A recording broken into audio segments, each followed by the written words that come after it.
ਗਿਆਨੀ ਪ੍ਰੀਤਮ ਸਿੰਘ ਜੀ ਚੱਕ ਪੱਖੀ ਜੀ ਪਾਸੋਂ ਗੁਰਮਤਿ ਵਿਚਾਰਾਂ ਸ਼ਰਵਣ ਕਰੀਏ। ਵਾਹਿਗੁਰੂ ਜੀ ਕਾ ਖਾਲਸਾ, ਵਾਹਿਗੁਰੂ ਜੀ ਕੀ ਫਤਿਹ।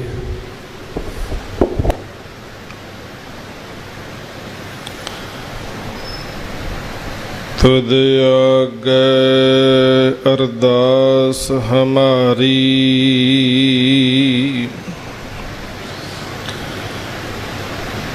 जियो पिंड सब तेरा,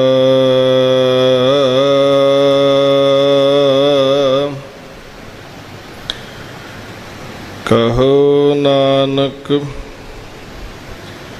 सब तेरी वड्याई।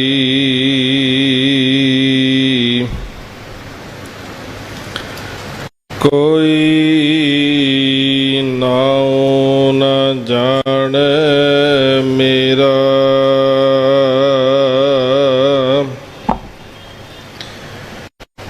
कहो नानक सब तेरी वड्याई। कोई नाऊ न जाने मेरा,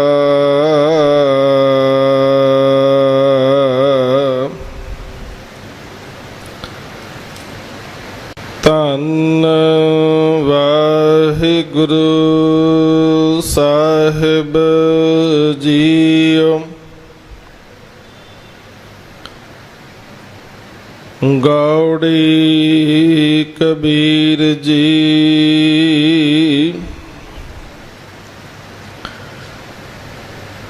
जिह सिर रच रच बांधत पाग,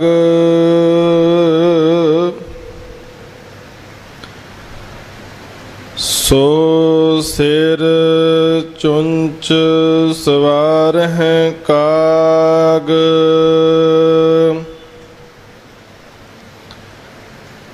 जिह सिर रच रच बांधत पाग, सो सिर चुंच सवार हैं काग। इस तन धन को क्या गरबैया,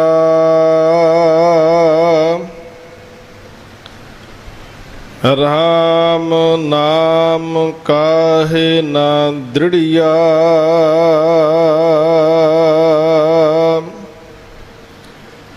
रहाओ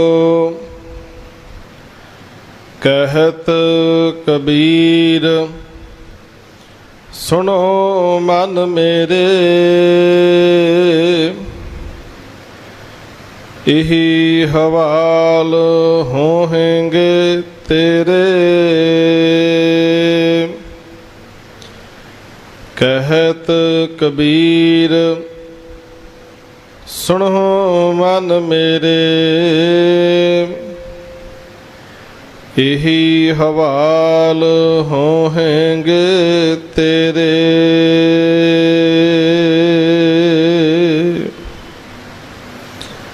वाहिगुरु जी का खालसा,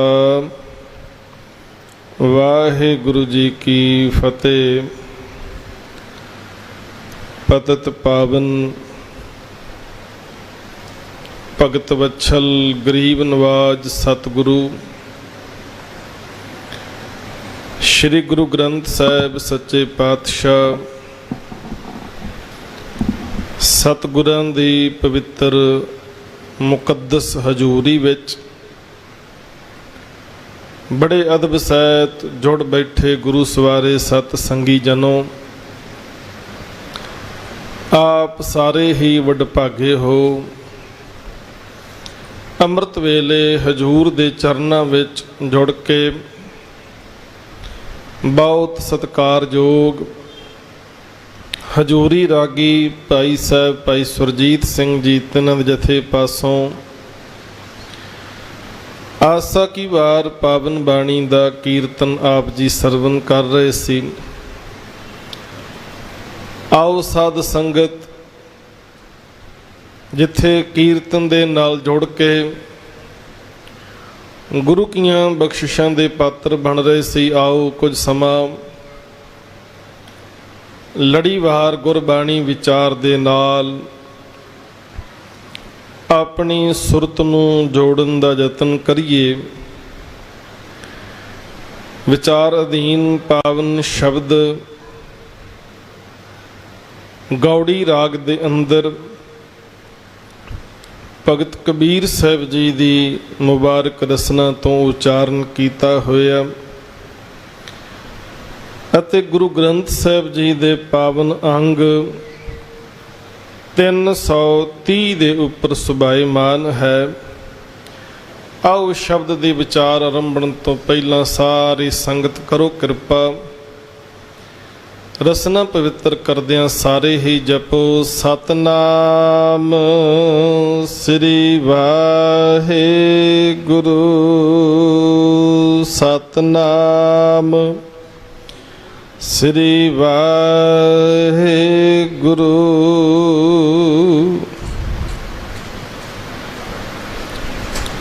कबीर साहब जी इस पावन शब्द दे अंदर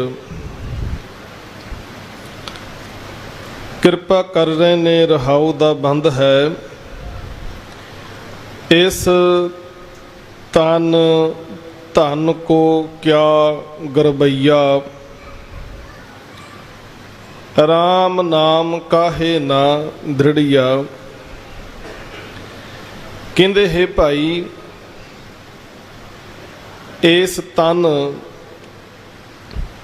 अते धन दे करके इवें हंकार दे विच फुलिया बैठा है। अकाल पुरख परमेश्वर दा नाम दृढ़ क्यों नहीं करदा, अपने हिरदे विच पक्का क्यों नहीं करदा। इस तन अते धन दा मान करी जाना है। ये तन ये धन सब कहंदे स्थिर नहीं है। जो उपजो सो बिनस है, परो आज के काल। नानक हर गुण गाए ले छाड़ सगल जंजाल। कहंदे धन दा मान करना जां तन दा मान करना कहंदे बिल्कुल व्यर्थ है। इस मान दे विचों हंकार विचों बाहर निकल ਅਤੇ परमेश्वर दे नाम नूं अपने हिरदे विच दृढ़ कर भाव पक्का करके रख लै, वसा लै। हुण साध संगत हुंदा की है, जिन्नी देर मनुख दे प्राण चलदे ने, जिन्नी देर मनुख दे कोल पदार्थ हन, धन है, उन्नी देर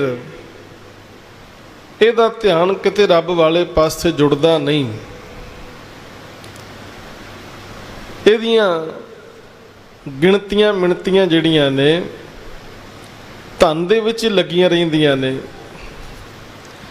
ਜਾਂ ਆਪਣੇ ਸਰੀਰ ਨੂੰ ਸੁੰਦਰ ਕਿਵੇਂ ਬਣਾਵਾਂ, ਇਹਦਾ ਧਿਆਨ ਕਿਵੇਂ ਰੱਖਾਂ, ਕਿਹੜੀ ਚੀਜ਼ ਜਿਹੜੀ ਖਾਣ ਦੇ ਨਾਲ उम्र लम्मी हो सकती है, की पहना सारा जोर जिहड़ा है इहदे ते ला दिंदा बंदा।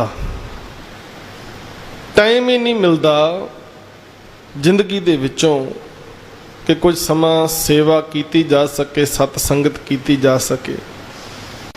ते कई बारी तुसीं वेख्या भी होएगा, कई बारी मन विच फुरना बनता भी चलो गुरुद्वारा साहब चलीए।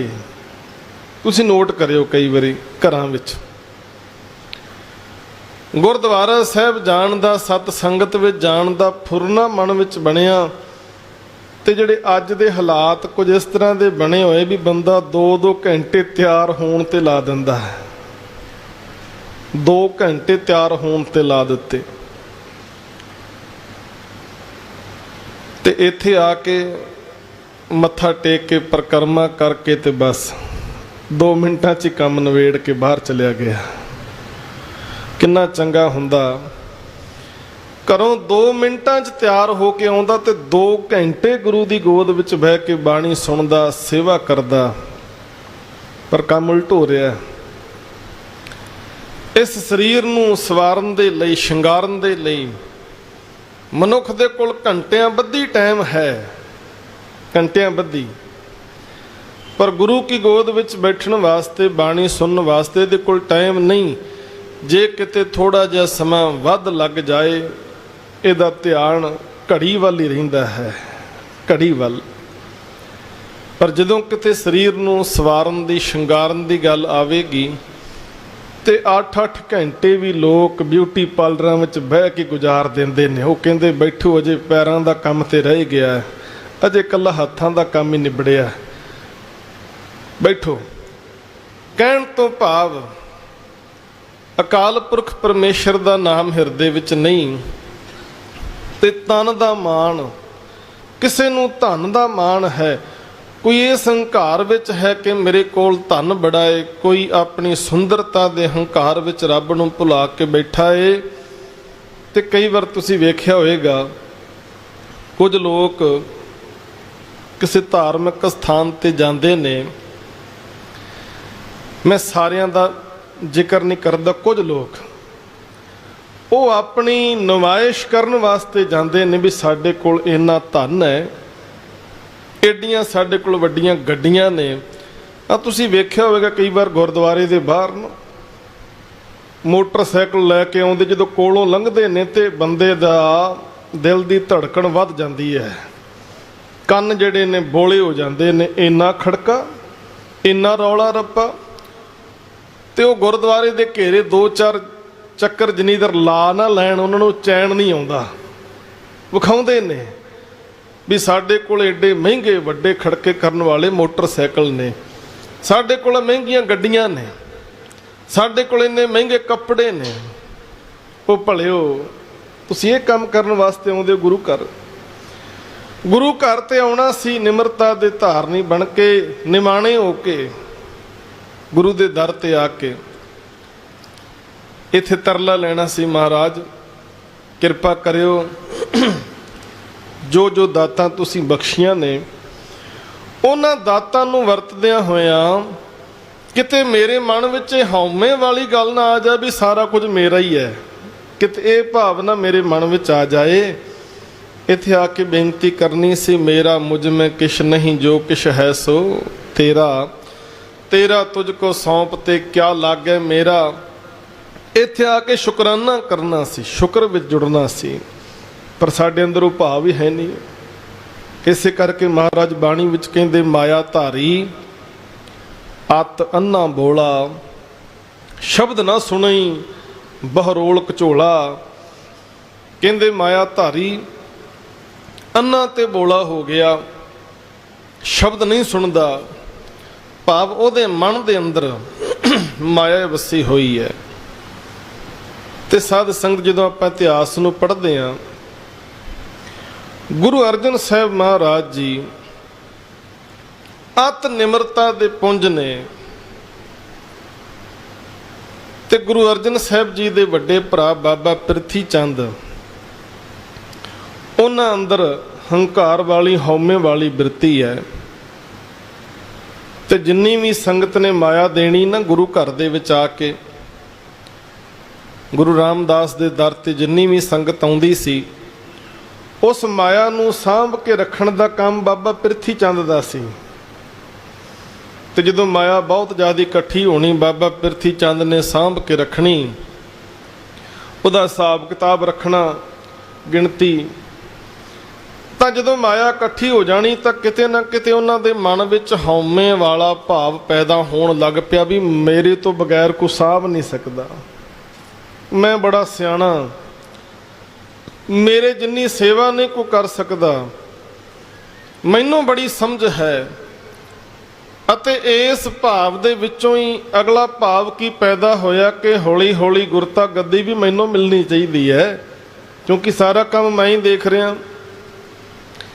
ਇਸ ਕਰਕੇ ਕਈ ਵੇਰਾਂ ਬਿਨਾਂ ਵਜ੍ਹਾ ਬਾਬਾ ਪ੍ਰਿਥੀ ਚੰਦ ਨੇ ਗੁਰੂ ਪਿਤਾ ਨਾਲ ਝਗੜਾ ਵੀ ਕਰਨਾ, ਬਿਨਾਂ ਵਜ੍ਹਾ ਹੀ ਝਗੜਾ ਕਰਨ ਲੱਗ ਪੈਣਾ। ਤੇ ਉੱਥੇ ਮਹਾਰਾਜ ਜੀ ਦੇ ਬਚਨ ਗੁਰੂ ਗ੍ਰੰਥ ਸਾਹਿਬ ਦੇ ਵਿੱਚ ਦਰਜ ਹਨ। ਕਾਹੇ ਪੂਤ ਝਗਰਤ ਹਉ ਸੰਗ ਬਾਪ, ਜਿਨ ਕੇ ਜਨੇ ਬਡੀਰੇ ਤੁਮ ਹੋ ਤਿਨ ਸਿਉ ਝਗਰਤ ਪਾਪ।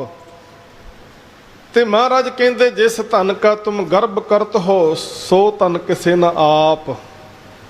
ਕਹਿੰਦੇ ਜਿਹੜੇ ਧਨ ਦਾ ਤੂੰ ਮਾਣ ਕਰਦਾ ਹੈ ਨਾ, ਇਹ ਧਨ ਕਦੇ ਵੀ ਕਿਸੇ ਦਾ ਨਹੀਂ ਬਣਿਆ। ਪੁੱਤਰ ਜੀ ਮਾਣ ਛੱਡ ਦਿਓ, ਇਹ ਪੈਸਾ ਸੰਗਤਾਂ ਦਾ ਹੈ ਤੇ ਸੰਗਤਾਂ ਦੇ ਕਾਰਜਾਂ ਵਿੱਚ ਲੱਗ ਜਾਣਾ ਹੈ।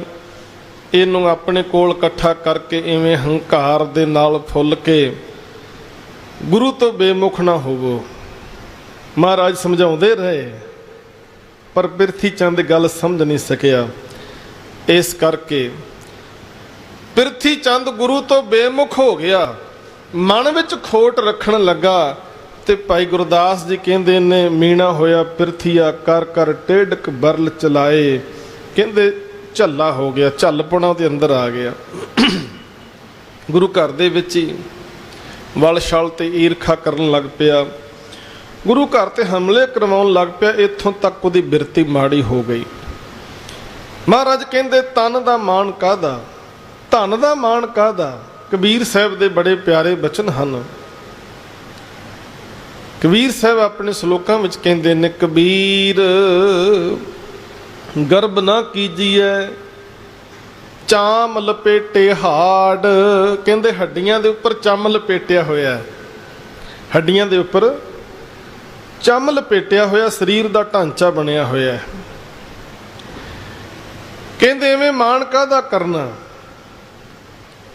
ਕਬੀਰ ਗਰਬ ਨਾ ਕੀਜੀਏ ਚਾਮ ਲਪੇਟੇ ਹਾੜ, ਹੈਵਰ ਉਪਰ ਛਤਰ ਤਰ ਤੇ ਫੁਨ ਧਰਨੀ ਗਾੜ। ਕਹਿੰਦੇ ਜਿਹੜੇ ਮਹਿੰਗੇ ਘੋੜਿਆਂ ਦੀ ਸਵਾਰੀ ਕਰਦੇ ਸੀ, ਜਿਨ੍ਹਾਂ ਦੇ ਸਿਰ ਦੇ ਉੱਪਰ ਛਤਰ ਝੁਲਦੇ ਸਨ, ਕਹਿੰਦੇ ਉਹ ਵੇਖੋ ਜ਼ਮੀਨ ਵਿੱਚ ਗੱਡ ਦਿੱਤੇ, ਅੱਜ ਜ਼ਮੀਨ ਵਿੱਚ ਗੱਡ ਦਿੱਤੇ ਨੇ। ਭਾਵ ਮੌਤ ਹੋ ਗਈ ਤੇ ਮਰਨ ਤੋਂ ਬਾਅਦ ਕਬਰ ਦੇ ਵਿੱਚ ਦਫਨਾ ਦਿੱਤੇ ਗਏ।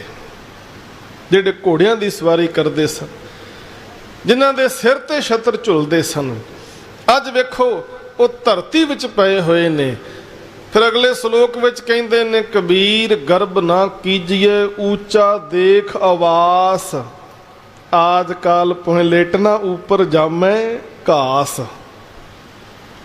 ਬੜਾ ਪਿਆਰਾ ਇਹਦੇ ਵਿੱਚ ਨੁਕਤਾ। ਕਹਿੰਦੇ ਕਈ ਵਾਰ ਬੰਦੇ ਨੂੰ ਇਸ ਗੱਲ ਦਾ ਹੰਕਾਰ ਹੋ ਜਾਂਦਾ ਹੈ ਵੀ ਮੇਰਾ ਆਵਾਸ, ਮੇਰਾ ਰਹਿائشਗਾਹ, ਮੇਰਾ ਘਰ ਜਿਹੜਾ ਹੈ ਬੜਾ ਵੱਡਾ ਹੈ। ਕਈਆਂ ਨੂੰ ਇਸੇ ਗੱਲ ਦਾ ਮਾਣ ਹੈ ਜੀ ਮੇਰੀ ਕੋਠੀ ਏਡੀ ਵੱਡੀ ਹੈ, ਮੇਰਾ ਘਰ ਬੜਾ ਵੱਡਾ ਹੈ।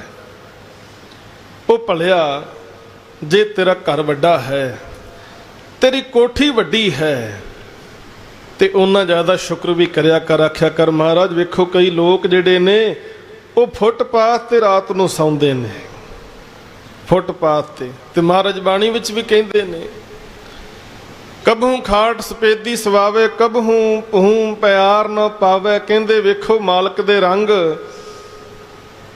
ਉਹਦੀ ਕਿਰਪਾ ਦੇ ਨਾਲ ਕਈ ਵਾਰੀ ਇੰਨੀਆਂ ਰਹਿਮਤਾਂ ਵਰਤਦੀਆਂ ਨੇ, ਸੌਣ ਵਾਸਤੇ ਬੜੇ ਵਧੀਆ ਪਲੰਘ ਜਿਹੜੇ ਨੇ ਮਿਲਦੇ ਨੇ, ਬੜੇ ਵਧੀਆ।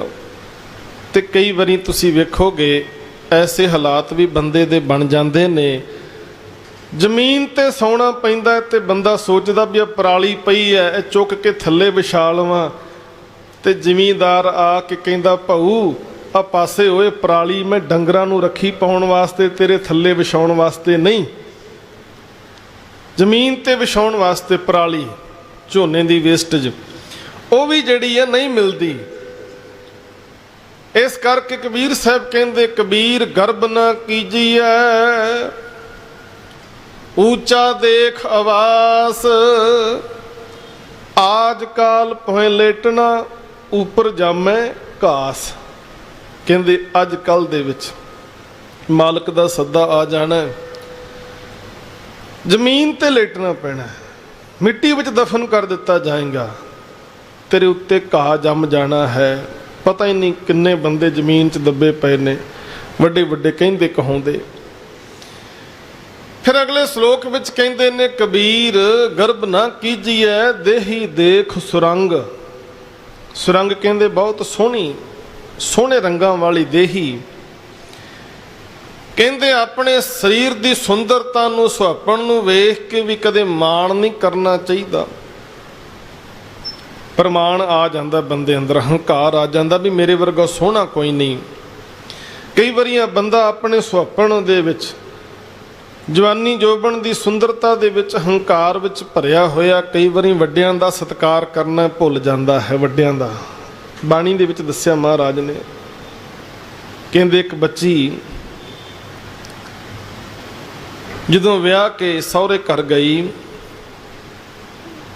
ਤੇ ਬੜੀ ਸੁੰਦਰ, ਉੱਚਾ ਕੱਦ ਹੈ, ਬਹੁਤ ਸੁਹੱਪਣ ਹੈ, ਬਹੁਤ ਜ਼ਿਆਦਾ ਜੋਬਨ।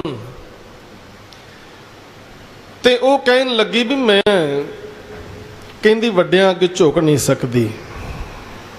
ਮਹਾਰਾਜ ਕਹਿੰਦੇ ਕੀ ਗੱਲ ਕਰਦੀ ਭੋਲੀਏ, ਤੈਨੂੰ ਬਜ਼ੁਰਗਾਂ ਦਾ ਸਤਿਕਾਰ ਕਰਨਾ ਚਾਹੀਦਾ, ਵੱਡਿਆਂ ਅੱਗੇ ਝੁਕਣਾ ਚਾਹੀਦਾ। ਕਹਿੰਦੀ ਮੇਰੇ ਕੋਲੋਂ ਨਹੀਂ ਝੁਕਿਆ ਜਾਂਦਾ, ਐਡਾ ਮੇਰਾ ਕੱਦ ਉੱਚਾ, ਇੰਨੀ ਮੈਂ ਸੋਹਣੀ, ਮੈਂ ਕਿਵੇਂ ਝੁਕਾਂ। ਮਹਾਰਾਜ ਕਹਿੰਦੇ ਇਹਦਾ ਮਾਣ ਛੱਡ ਦੇ, ਇਹਦਾ ਮਾਣ ਛੱਡ। ਸਾਹਿਬ ਕਹਿੰਦੇ ਮੈਂ ਵੇਖਿਆ ਹੈ ਉਹ ਪਹਾੜਾਂ ਵਰਗੇ ਉੱਚੇ ਉੱਚੇ ਮਹਿਲ, ਜਿਨ੍ਹਾਂ ਦੇ ਉੱਪਰ ਬਹੁਤ ਵਧੀਆ ਪਲਸਤਰ ਕੀਤਾ ਹੋਇਆ, ਬੜੇ ਰੰਗ ਰੋਗਣ ਕੀਤੇ ਹੋਏ ਸੀ, ਵੱਡੇ ਵੱਡੇ ਮਹਿਲ ਮੈਂ ਖੰਡਰ ਬਣਦੇ ਵੇਖੇ ਨੇ। ਆ ਤੂੰ ਜਿਹੜੀ ਜੋਬਨ ਤੇ ਜਵਾਨੀ ਦੀਆਂ ਗੱਲਾਂ ਕਰਦੀ ਵੀ 4 ਦਿਨਾਂ ਦੀ ਖੇਡ ਹੈ, 4 ਦਿਨਾਂ ਦੀ। ਅੱਜ ਤੂੰ ਕਹਿੰਦੀ ਝੁਕਿਆ ਨਹੀਂ ਜਾਂਦਾ ਬਜ਼ੁਰਗਾਂ ਦੇ ਅੱਗੇ, ਤੇ ਕਿਸੇ ਦਿਨ ਇਹ ਹਾਲਾਤ ਬਣ ਜਾਣੇ ਨੇ, ਤੇਰੇ ਕੋਲੋਂ ਸਿੱਧਾ ਹੀ ਨਹੀਂ ਹੋਇਆ ਜਾਣਾ, ਲੱਕ ਦੇ ਵਿੱਚ ਕੁੱਬ ਪੈ ਜਾਣਾ, ਤੇਰੇ ਸਿੱਧਾ ਨਹੀਂ ਹੋਇਆ ਜਾਣਾ। ਮਹਾਰਾਜ ਦੇ ਬਚਨ ਨੇ ਸ਼ਲੋਕ 12 ਤੇ ਵਧੇਕ ਦੇ ਵਿੱਚ, ਉਹ ਤੰਗੀ ਪਿਓਰੀ ਗਹਿਰੀ ਗੰਭੀਰੀ, ਸੁਸੜ ਸਹੀਆ ਕਿਵ ਕਰੀ, ਨਿਵਣ ਨਾ ਜਾਏ ਥਣੀ। ਮਹਾਰਾਜ ਸਮਝਾਉਂਦੇ ਨੇ, ਗੱਚ ਜੇ ਲੱਗਾ ਗੜਬੜੀ ਸਖੀਏ ਧੌਲਰੀ, ਸੇਪੀ ਟਹਿੰਦੇ ਡਿੱਠ ਮੈਂ ਮੁੰਦ ਨਾ ਗਰਭ ਥਣੀ। ਕਹਿੰਦੇ ਐਵੇਂ ਜੋਬਨ ਜਵਾਨੀ ਦਾ ਮਾਣ ਨਾ ਕਰੀ ਜਾਈ, ਬਜ਼ੁਰਗਾਂ ਅੱਗੇ ਝੁਕਣਾ ਸਿੱਖ, ਵੱਡਿਆਂ ਦਾ ਸਤਿਕਾਰ ਕਰਨਾ ਸਿੱਖ। ਇਹ ਜੋਬਨ ਜਵਾਨੀ ਥੋੜੇ ਦਿਨਾਂ ਦੀ ਖੇਡ ਹੈ। ਕਬੀਰ ਸਾਹਿਬ ਕਹਿੰਦੇ ਨੇ, ਕਹਿੰਦੇ ਗਰਬ ਨਾ ਕੀਜੀਏ ਦੇਹੀ ਦੇਖ ਸੁਰੰਗ। ਕਹਿੰਦੇ ਆਜ ਕੱਲ ਤਾਂ ਜਾਓਗੇ ਜਿਉਂ ਕਾਂਚੁਰੀ ਭੁਯੰਗ। ਸੱਪ ਜਿਹੜਾ ਨਾ ਉਹ ਕੁੰਜ ਆਪਣੀ ਲਾਹ ਦਿੰਦਾ ਹੈ, ਸੱਪ ਦੀ ਕੁੰਜ ਤੁਸੀਂ ਵੇਖਿਆ ਹੋਵੇਗਾ ਕਈ ਵਾਰੀ, ਸੱਪ ਦੀ ਕੁੰਜ ਲੱਥੀ ਤੁਹਾਨੂੰ ਦਿਸੇਗੀ, ਮਿਲੇਗੀ। ਕਹਿੰਦੇ ਜਿਵੇਂ ਸੱਪ ਆਪਣੀ ਕੁੰਜ ਲਾਹ ਦਿੰਦਾ ਹੈ, ਕਾਂਚੁਰੀ ਕਹਿੰਦੇ ਕੁੰਜ ਨੂੰ, ਕਹਿੰਦੇ ਇਹ ਦੇਹੀ ਵੀ ਇਸੇ ਤਰ੍ਹਾਂ ਸਦੀਵੀ ਨਹੀਂ, ਜਿਵੇਂ ਸੱਪ ਆਪਣੀ ਕੁੰਜ ਲਾਹ ਕੇ ਛੱਡ ਦਿੰਦਾ ਹੈ, ਇਸੇ ਤਰ੍ਹਾਂ ਕੁਝ ਸਮੇਂ ਬਾਅਦ ਤੇਰਾ ਇਹ ਸੁਹੱਪਣ, ਇਹ ਜਵਾਨੀ, ਇਹ ਜੋਬਨ ਵੀ ਨਹੀਂ ਰਹਿਣਾ, ਤੇਰੀ ਦਸ਼ਾ ਵੀ ਬਦਲ ਜਾਣੀ ਹੈ, ਤੇਰੇ ਹਾਲਾਤ ਵੀ ਬਦਲ ਜਾਣੇ ਨੇ। ਫਿਰ ਕਹਿੰਦੇ ਨੇ, ਕਬੀਰ ਗਰਬ ਨਾ ਕੀਜੀਐ ਰੰਕ ਨਾ ਹੱਸੀਏ ਕੋਏ। ਹੁਣ ਆ ਵੇਖੋ ਨੁਕਤਾ ਬੜਾ ਪਿਆਰਾ। ਕਈ ਵਾਰੀ ਬੰਦੇ ਕੋਲ ਧਨ ਹੋਵੇ, ਪੈਸਾ ਹੋਵੇ, ਰੁਪਈਆ ਹੋਵੇ, ਤੇ ਬੰਦਾ ਆਪਣੇ ਆਪ ਹੰਕਾਰ ਨਾਲ ਭਰਿਆ ਹੋਇਆ ਗਰੀਬਾਂ ਤੇ ਹੱਸਦਾ ਹੈ, ਤੰਜ ਕੱਸਦਾ ਹੈ, ਲੋਕਾਂ ਦੇ ਨਾਲ ਮਜ਼ਾਕ ਕਰਦਾ ਹੈ। ਕਹਿੰਦੇ ਭਾਈ ਕਦੇ ਵੀ ਇਸ ਤਰ੍ਹਾਂ ਨਹੀਂ ਕਰਨਾ ਚਾਹੀਦਾ, ਪਤਾ ਨਹੀਂ ਕੱਲ ਨੂੰ ਤੇਰੇ ਨਾਲ ਕੀ ਵਾਪਰ ਜਾਣਾ ਹੈ।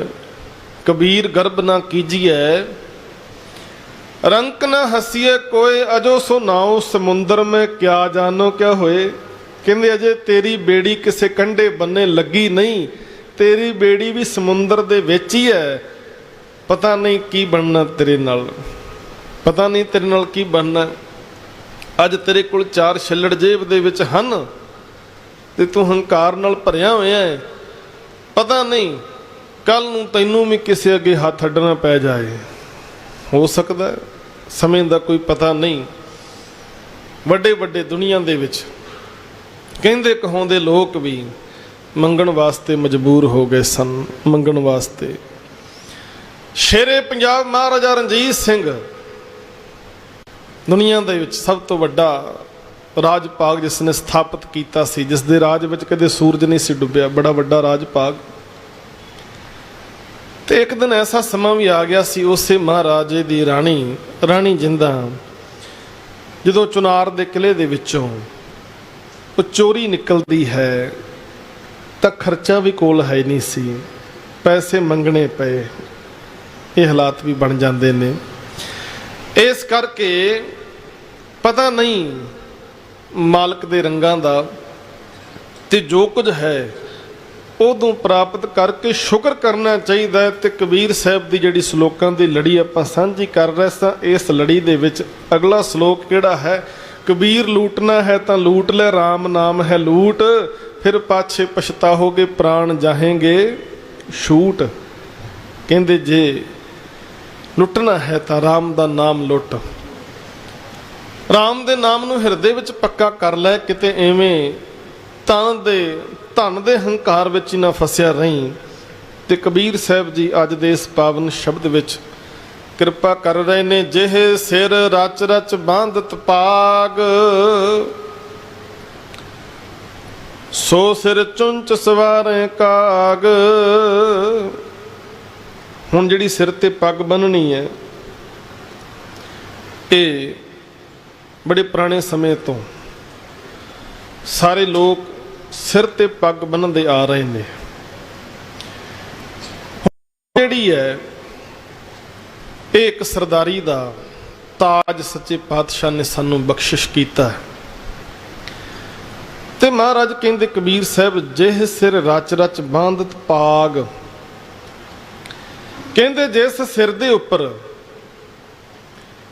ਤੂੰ ਰਚ ਰਚ ਦਾ ਭਾਵ ਹੈ ਬੜਾ ਰੀਝ ਨਾਲ, ਬੜਾ ਟਾਈਮ ਲਗਾ ਕੇ, ਬੜੇ ਧਿਆਨ ਨਾਲ, ਬੜੀ ਸਵਾਰ ਕੇ ਪੱਗ ਬੰਨ੍ਹਦਾ ਭਲਿਆ, ਇੱਕ ਦਿਨ ਸਮਾਂ ਐਸਾ ਆਏਗਾ ਇਹ ਸਿਰ ਸਲਾਮਤ ਨਹੀਂ ਰਹਿਣਾ, ਇਹ ਸਿਰ ਸਲਾਮਤ ਨਹੀਂ ਰਹਿਣਾ। ਸੋ ਸਿਰ ਚੁੰਚ ਸਵਾਰੇ ਕਾਗ। ਇੱਥੇ ਕਬੀਰ ਸਾਹਿਬ ਜੀ ਨੇ ਇੱਕ ਦ੍ਰਿਸ਼ਟਾਂਤ ਦਿੱਤਾ ਹੈ। ਕਹਿੰਦੇ ਜਿਹੜੇ ਸਿਰਾਂ ਤੇ ਪੱਗਾਂ ਬੰਨ੍ਹਦੇ ਸਵਾਰ ਕੇ ਕਈ ਵਾਰੀ ਇਹ ਹਾਲਾਤ ਬਣ ਜਾਂਦੇ ਨੇ, ਮਨੁੱਖ ਦੀ ਮੌਤ ਹੋ ਜਾਂਦੀ ਹੈ। ਭੇਦ ਭਰੀ ਹਾਲਤ ਵਿੱਚ ਤੁਸੀਂ ਵੇਖਿਆ ਕਈ ਵਾਰੀ ਬੰਦੇ ਨਾ ਅਣਪਛਾਤੀਆਂ ਲਾਸ਼ਾਂ ਪਈਆਂ ਹੁੰਦੀਆਂ, ਕੋਈ ਵਾਲੀ ਵਾਰਸ ਨਹੀਂ ਹੁੰਦਾ ਉਹਨਾਂ ਦਾ, ਉਹਨਾਂ ਲਾਸ਼ਾਂ ਨੂੰ ਕਾਂ ਅਤੇ ਕੁੱਤੇ ਖਾ ਰਹੇ ਹੁੰਦੇ ਨੇ। ਤੇ ਕਾਂ ਜਿਹੜਾ ਹੈ ਨਾ, ਜਦੋਂ ਤੁਸੀਂ ਕਾਂ ਨੂੰ ਕਿਤੇ ਧਿਆਨ ਨਾਲ ਬੈਠਿਆਂ ਖਾਂਦਾ ਵੇਖੋਗੇ ਤੇ ਕਾਂ ਕੀ ਕਰਦਾ, ਕੁਝ ਖਾ ਕੇ ਉਸ ਤੋਂ ਬਾਅਦ ਚੁੰਝ ਬੜੀ ਸਾਫ਼ ਕਰਦਾ ਹੈ, ਚੁੰਝ ਨੂੰ ਸਾਫ਼ ਕਰਦਾ ਰਹਿੰਦਾ ਹੈ। ਕਹਿੰਦੇ ਜਿਹੜੇ ਸਿਰ ਤੇ ਤੂੰ ਬੜੀ ਸਵਾਰ ਕੇ ਪੱਗ ਬੰਨ੍ਹਦਾ, ਮਾਣ ਦੇ ਨਾਲ ਫੁੱਲਿਆ ਰਹਿੰਦਾ ਹੈ, ਕਹਿੰਦੇ ਇੱਕ ਦਿਨ ਐਸਾ ਸਮਾਂ ਵੀ ਬਣ ਸਕਦਾ ਹੈ, ਕਹਿੰਦੇ ਇਸ ਸਿਰ ਦੇ ਉੱਪਰ ਕਾਂ ਬੈਠੇ ਹੋਣ, ਤੇਰਾ ਮਾਸ ਨੋਚ ਰਹੇ ਹੋਣ, ਅਤੇ ਤੇਰੇ ਸਿਰ ਦੇ ਨਾਲ ਆਪਣੀ ਚੁੰਝ ਜਿਹੜੀ ਹੈ ਉਹ ਘਸਾ ਕੇ ਸਾਫ਼ ਕਰਦੇ ਹੋਣ। ਇਹ ਹਾਲਾਤ ਵੀ ਬਣ ਸਕਦੇ ਨੇ, ਕਿਉਂਕਿ ਸਮਾਂ ਜਿਹੜਾ ਮਿਲਿਆ ਅਕਾਲ ਪੁਰਖ ਵੱਲੋਂ ਉਹ ਤੇ ਪੂਰਾ ਹੋ ਜਾਣਾ ਹੈ। ਤੇ ਵੱਡੇ ਹਉਮੈ ਹੰਕਾਰ ਨਾਲ ਭਰੇ ਹੋਏ ਮਨੁੱਖ ਦੁਨੀਆ ਤੋਂ ਕੂਚ ਕਰ ਗਏ। ਸਾਹਿਬ ਜੀ ਕਹਿੰਦੇ ਜਦੋਂ ਕੋਈ ਮਨੁੱਖ ਸਿਰ ਦੇ ਉੱਪਰ ਪੱਗ ਬੰਨ੍ਹਦਾ ਹੈ ਨਾ, ਤੇ ਸਾਧ ਸੰਗਤ ਪੱਗ ਸਾਡੇ ਪਹਿਰਾਵੇ ਦਾ ਇੱਕ ਅੰਗ ਹੈ, ਪਰ ਨਾਲ ਦੀ ਨਾਲ ਕੁਝ ਚੀਜ਼ਾਂ ਐਸੀਆਂ ਹੁੰਦੀਆਂ ਨੇ ਜਿਨ੍ਹਾਂ ਦੇ ਵਿੱਚ ਵਕਤੀ ਤੌਰ ਤੇ ਹਉਮੈ ਹੰਕਾਰ ਵੀ ਝਲਕਣ ਲੱਗ ਪੈਂਦਾ। ਹਉਮੈ ਹੰਕਾਰ, ਜਦੋਂ ਹੰਕਾਰ ਦੀ ਗੱਲ ਆਵੇਗੀ, ਹਉਮੈ ਦੀ ਗੱਲ ਆਵੇਗੀ, ਉਦੋਂ ਪੱਗ ਦਾ ਜ਼ਿਕਰ ਵੀ ਸੱਚੇ ਪਾਤਸ਼ਾਹ ਨੇ ਕੀਤਾ ਹੈ। ਮਨੁੱਖ ਦੇ ਕੱਪੜਿਆਂ ਤੋਂ ਵੀ ਹਉਮੈ ਦੀ ਝਲਕ ਪੈਂਦੀ ਹੈ, ਪਹਿਰਾਵੇ ਤੋਂ ਵੀ। ਹੁਣ ਮਹਾਰਾਜ ਪੱਗ ਦਾ ਜ਼ਿਕਰ ਕਰਦੇ ਨੇ, ਕਹਿੰਦੇ ਇੱਕ ਬੰਦਾ ਜਿਹਨੇ ਪੱਗ ਟੇਢੀ ਜਿਹੀ ਕਰਕੇ ਬੰਨੀ ਹੋਈ ਹੈ, ਆਮ ਤੌਰ ਤੇ ਤੁਸੀਂ ਵੇਖਿਆ ਹੋਵੇਗਾ ਜਿੰਨੇ ਵੀ ਬਾਦਸ਼ਾਹ ਹੋਏ ਨੇ ਉਹ ਟੇਢੀਆਂ ਜਿਹੀਆਂ ਪੱਗਾਂ ਬੰਨ੍ਹਦੇ ਰਹੇ ਨੇ।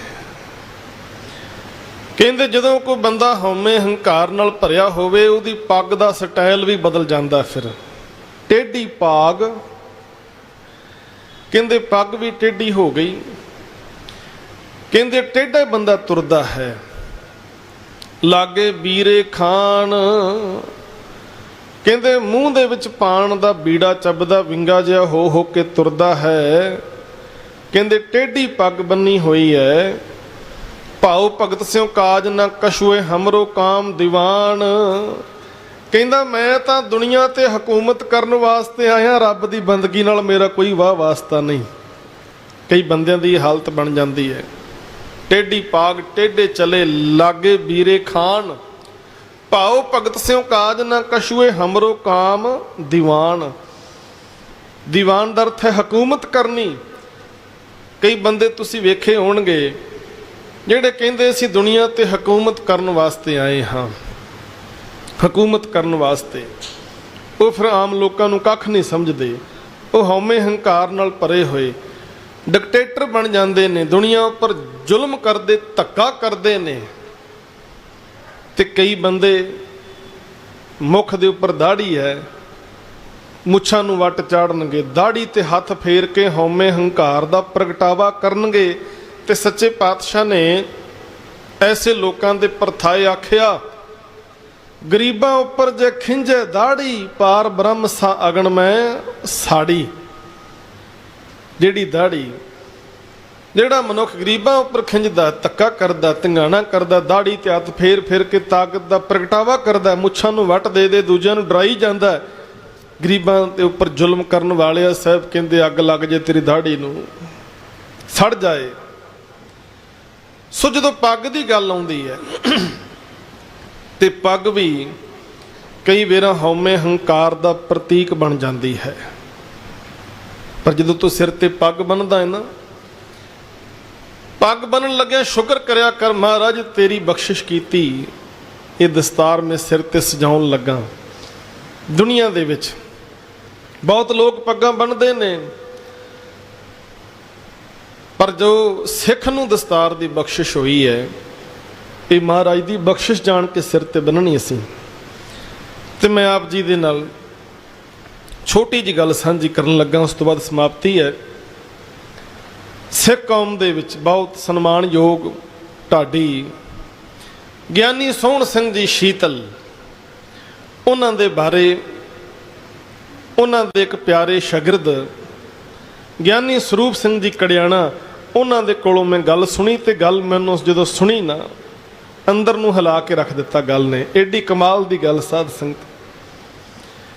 ਗਿਆਨੀ ਸੋਹਣ ਸਿੰਘ ਜੀ ਸ਼ੀਤਲ, ਉਹਨਾਂ ਨੇ ਜਦੋਂ ਵੀ ਆਪਣਾ ਢਾਡੀ ਜਥਾ ਲੈ ਕੇ ਕਿਤੇ ਪ੍ਰੋਗਰਾਮ ਕਰਨ ਜਾਣਾ ਹੁੰਦਾ ਤੇ ਉੱਪਰਲੇ ਚੁਬਾਰੇ ਦੇ ਵਿੱਚ ਗੁਰੂ ਗ੍ਰੰਥ ਸਾਹਿਬ ਦਾ ਸਰੂਪ ਪ੍ਰਕਾਸ਼ਮਾਨ ਉਹਨਾਂ ਨੇ ਕੀਤਾ ਹੋਇਆ ਸੀ। ਉਹਨਾਂ ਨੇ ਇਸ਼ਨਾਨ ਪਾਣੀ ਕਰਕੇ, ਸਿਰ ਤੇ ਛੋਟੀ ਕੇਸਕੀ ਸਜਾ ਕੇ, ਦਸਤਾਰ ਦੀ ਪੂਣੀ ਕਰਕੇ ਹੱਥ ਵਿੱਚ ਫੜ ਕੇ ਲੈ ਕੇ ਜਾਣੀ ਤੇ ਗੁਰੂ ਗ੍ਰੰਥ ਸਾਹਿਬ ਦੇ ਅੱਗੇ ਉਹ ਦਸਤਾਰ ਰੱਖ ਦੇਣੀ। ਆਖਣਾ, ਸਤਿਗੁਰੂ ਇਹ ਦਸਤਾਰ ਤੁਹਾਡੀ ਬਖਸ਼ਿਸ਼ ਕੀਤੀ ਹੋਈ ਹੈ, ਪਰ ਅੱਜ ਇਹ ਮੈਂ ਆਪਣੇ ਸਿਰ ਤੇ ਬੰਨ੍ਹ ਕੇ ਜਾਣੀ ਹੈ। ਆਪਣੇ ਸਿਰ ਤੇ ਮਹਾਰਾਜ ਮੈਂ ਆਪ ਦੇ ਦਰ ਦਾ ਨਿਮਾਣਾ ਜਿਹਾ ਢਾਡੀ ਹਾਂ, ਫਲਾਣੇ ਪਿੰਡ ਜਾ ਕੇ ਆਪ ਦੀ ਸ਼ੋਭਾ ਗਾਇਨ ਕਰਨੀ ਹੈ, ਤੇ ਮਹਾਰਾਜ ਦਸਤਾਰ ਦੀ ਲਾਜ ਤੁਸੀਂ ਆਪ ਹੀ ਰੱਖ ਲਿਓ। ਇਹ ਦਸਤਾਰ ਦੀ ਲਾਜ ਤੁਸੀਂ ਆਪ ਰੱਖਣੀ ਹੈ। ਹੁਣ ਵੇਖੋ, ਜਦੋਂ ਇਹ ਭਾਵਨਾ ਬੰਦੇ ਅੰਦਰ ਹੋਏਗੀ ਵੀ ਸਿਰ ਤੇ ਬੱਝੀ ਪੱਗ ਗੁਰੂ ਦੀ ਹੈ, ਤੇ ਬੰਦਾ ਕਦੇ ਵੀ ਕੋਈ ਮਾੜਾ ਕੰਮ ਨਹੀਂ ਕਰੇਗਾ, ਕਦੇ ਬੁਰੇ ਪਾਸੇ ਨਹੀਂ ਤੁਰੇਗਾ, ਕਦੇ ਹਉਮੈ ਹੰਕਾਰ ਨਾਲ ਨਹੀਂ ਭਰੇਗਾ। ਅੰਦਰ ਉਹਦੇ ਇਹ ਭਾਵ ਹੋਏਗਾ ਕਿ ਇਹ ਦਸਤਾਰ ਗੁਰੂ ਦੀ ਬਖਸ਼ਿਸ਼ ਕੀਤੀ ਹੋਈ ਹੈ, ਮਹਾਰਾਜ ਦੀ ਦਿੱਤੀ ਹੋਈ ਦਸਤਾਰ ਹੈ, ਜੋ ਮੈਂ ਆਪਣੇ ਸਿਰ ਤੇ ਬੰਨੀ ਹੈ, ਗੁਰੂ ਕੀ ਬਖਸ਼ਿਸ਼ ਜਾਣੇਗਾ। ਸੋ ਜਦੋਂ ਇਹ ਭਾਵਨਾ ਮਨ ਵਿੱਚ ਆਏਗੀ, ਕਦੇ ਹਉਮੈ ਹੰਕਾਰ ਨਹੀਂ ਆਏਗਾ। ਪਰ ਕਈ ਵਾਰੀ ਬੰਦੇ ਅੰਦਰ ਇਹ ਹੰਕਾਰ ਆ ਜਾਂਦਾ ਹੈ। ਮਹਾਰਾਜ ਕਹਿੰਦੇ, ਕਹਾਂ ਨਰ ਗਰਭ ਸਥੋਰੀ ਬਾਤ, ਕਹਿੰਦੇ ਐਵੇਂ ਥੋੜੀ ਥੋੜੀ ਗੱਲ ਦਾ ਹੰਕਾਰ ਕਰੀ ਜਾਂਦਾ। ਮਨ ਦਾ ਸਨਾਜ ਟਕਾਚਾਰ ਗਾਂਠੀ ਐਂਡੋ ਟੈਂਡੋ ਜਾਤ, ਕਹਿੰਦੇ ਜਿਹਦੇ ਘਰ 10 ਮਣ ਦਾਣੇ ਹੋਣ, 4 ਟਕੇ ਜੇਬ ਦੇ ਵਿੱਚ ਹੋਣ, ਉਹਦੀ ਤੋਰ ਹੀ ਬਦਲ ਜਾਂਦੀ ਬੰਦੇ ਦੀ। ਤੁਸੀਂ ਵੇਖੋਗੇ ਬੰਦੇ ਦੇ ਕੋਲ ਪੈਸਾ ਆ ਜਾਏ ਤਾਂ ਬੰਦੇ ਦਾ ਖਾਣ ਪੀਣ, ਪਹਿਰਾਵਾ, ਬੋਲ ਚਾਲ, ਹਰ ਇੱਕ ਚੀਜ਼ ਬਦਲ ਜਾਂਦੀ ਹੈ। ਹਰ ਇੱਕ ਚੀਜ਼ ਬਦਲ ਜਾਂਦੀ ਹੈ। ਫਿਰ ਬੰਦਾ ਗੁਰੂ ਨਾਲ ਵੀ ਆਪਣਾ ਵਿਹਾਰ ਬਦਲ ਲੈਂਦਾ ਹੈ। ਤੇ ਮੈਂ ਕਈ ਵਾਰੀ ਬੇਨਤੀ ਕੀਤੀ, ਫਿਰ ਬੰਦਾ ਗੁਰੂ ਘਰ ਦਰਸ਼ਨ ਕਰਨ ਵਾਸਤੇ ਨਹੀਂ ਆਉਂਦਾ, ਸਗੋਂ ਆਪਣੇ ਦਰਸ਼ਨ ਦੇਣ ਵਾਸਤੇ ਆਉਂਦਾ। ਦਰਸ਼ਨ ਦੇਣ ਵਾਸਤੇ ਆਉਂਦਾ, ਦਰਸ਼ਨ ਕਰਨ ਵਾਸਤੇ ਨਹੀਂ ਆਉਂਦਾ। ਆਪਾਂ ਵੀ ਘਰੇ ਕੋਈ ਪ੍ਰੋਗਰਾਮ ਕਰਵਾਈਏ ਨਾ, ਤੇ ਆਪਾਂ ਕਹਿੰਦੇ ਆ ਵੀ ਆ ਕੇ ਦਰਸ਼ਨ ਦਿਓ, ਇਹ ਗੱਲ ਗਲਤ ਹੈ। ਇਹ ਕਹਿਣਾ ਚਾਹੀਦਾ ਹੈ ਵੀ ਸਾਡੇ ਤੇ ਕਿਰਪਾ ਮਹਾਰਾਜ ਦੀ ਹੋਈ ਹੈ, ਗੁਰੂ ਸਾਹਿਬ ਨੇ ਗਰੀਬ ਨਵਾਜੀ ਕੀਤੀ ਹੈ, ਘਰੇ ਚਰਨ ਪਾਏ ਨੇ, ਤੁਸੀਂ ਵੀ ਆਇਓ ਤੇ ਮਹਾਰਾਜ ਜੀ ਦੇ ਦਰਸ਼ਨ ਕਰਿਓ। ਇਉਂ ਕਹਿਣਾ ਚਾਹੀਦਾ। ਪਰ ਆਪਾਂ ਕਹਿੰਦੇ ਜੀ ਤੁਸੀਂ ਆ ਕੇ ਦਰਸ਼ਨ ਦਿਓ। ਜਦੋਂ ਕਹਿੰਦੇ ਦਰਸ਼ਨ ਦਿਓ ਤਾਂ ਬੰਦਾ ਕਹਿੰਦਾ ਠੀਕ ਹੈ।